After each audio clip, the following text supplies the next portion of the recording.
Muy bien, el siguiente tema en cuanto a los datos de tendencia central es el de la mediana. Recordemos que ya hemos trabajado la media o el promedio, entonces este segundo tema es respecto a la mediana.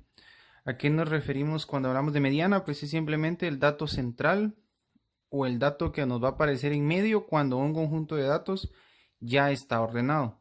Entonces el dato que se encuentra exactamente en el medio, ese va a ser la mediana. Ahora hay dos formas que vamos a trabajar para calcularlo. Uno, que es el que vamos a trabajar en este video, que es cuando están los datos sin agrupar, y el otro es cuando están agrupados en una tabla de frecuencias simples. Entonces, esos son los dos temas que vamos a trabajar.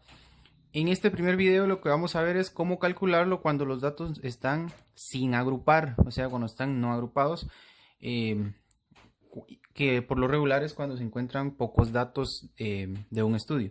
Entonces, en este caso, cuando tenemos datos sin agrupar, vamos a trabajar sobre dos casos. Uno, cuando tenemos una cantidad total de datos impar y otra cuando tenemos una cantidad de datos par. Cuando tenemos una cantidad de datos impar, me refiero a 1, 3, 5, 7, 9, etc., es un poco más sencillo. La fórmula que vamos a trabajar es la que tenemos acá, que es MD, el símbolo de la mediana, va a ser igual a X, o sea, el dato que vamos a obtener va a ser igual a N más 1 dividido 2. N va a ser el total de datos que tenemos. Entonces, para ejemplificarlo un poquito más, tenemos acá una serie de datos. En este caso tenemos 9 datos que van del 4 al 10 que ya ordenados. Eso es importante. Primero tenemos que tener los datos ya ordenados de menor a mayor.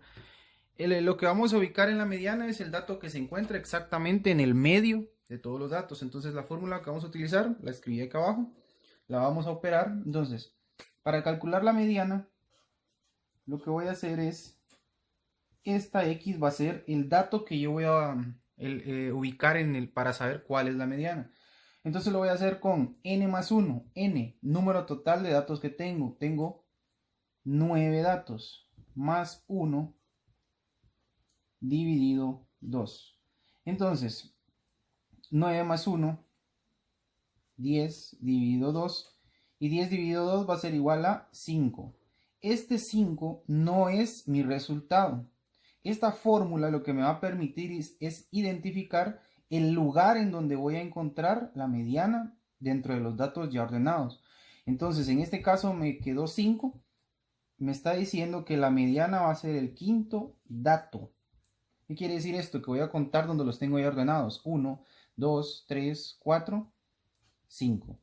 Quiere decir que para el primer ejemplo que tenemos acá, la mediana va a ser igual a 8, que sería la mediana de este conjunto de datos. Entonces, repito, esta fórmula no me va a dar como resultado la mediana, sino me va a dar la ubicación de dónde voy a encontrar la mediana. Entonces, acá me dio 5, quiere decir que voy a contar 1, 2, 3, 4 y el quinto dato va a ser correspondiente a la mediana. Entonces, siempre que trabajemos con una cantidad de datos impar, me va a dar un único resultado. O sea, me va a decir el quinto dato, por ejemplo, como es este caso, y ya solo lo ubico y ese va a ser el resultado de la mediana. Quiere decir que el 8 es el que se encuentra exactamente en el centro de la mediana.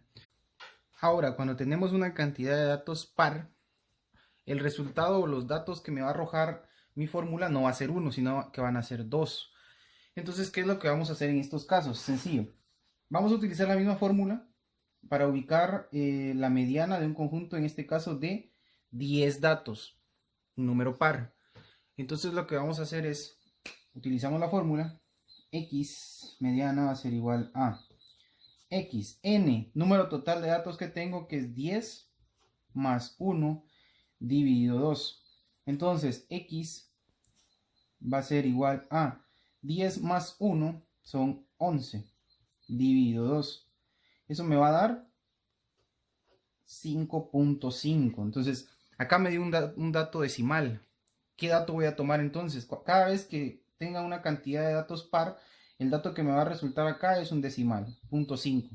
¿Qué me está arrojando este 5.5? Que voy a ubicar los datos, el dato anterior y el dato menor. Si tenemos una recta numérica, vamos a ver que antes del 5.5 o el 5.5 se ubica exactamente en medio del 5 y el 6. Entonces los datos que voy a ubicar son el dato anterior a 5.5, que es 5, y el dato siguiente, que es 6. O sea, el quinto y sexto dato. Acá yo los tengo ubicados. Entonces, el quinto dato sería 1, 2, 3, 4, 5. Este sería el quinto dato y este sería mi sexto dato. Como son dos, cada vez que me queden dos datos para la media, o sea, como en este caso, lo que voy a hacer es lo siguiente. Voy a sumarlos y dividirlos dentro de 2. En este caso, 8 más 9 son 17. Dividido 2 me va a dar 8.5, que sería la mediana. Entonces, repito, cuando tenemos una cantidad de datos par, como es esta que tengo 10 cantidades, la fórmula me va a arrojar un número decimal, un punto 5. Quiere decir que voy a ubicar dos datos, el dato anterior y el dato siguiente, que en este caso al darme 5.5, voy a ubicar el dato anterior que es 5 y el dato siguiente que es 6. Como tengo dos, esos dos datos los sumo y los divido entre 2. 8 más 9 son 17 y 17 dividido 2 son 8.5. Entonces, estas son las dos formas cuando tenemos una cantidad de datos impar para calcular la mediana y una cantidad de datos par para calcular la mediana. Entonces, es importante recordar lo aplicado acá en las fórmulas.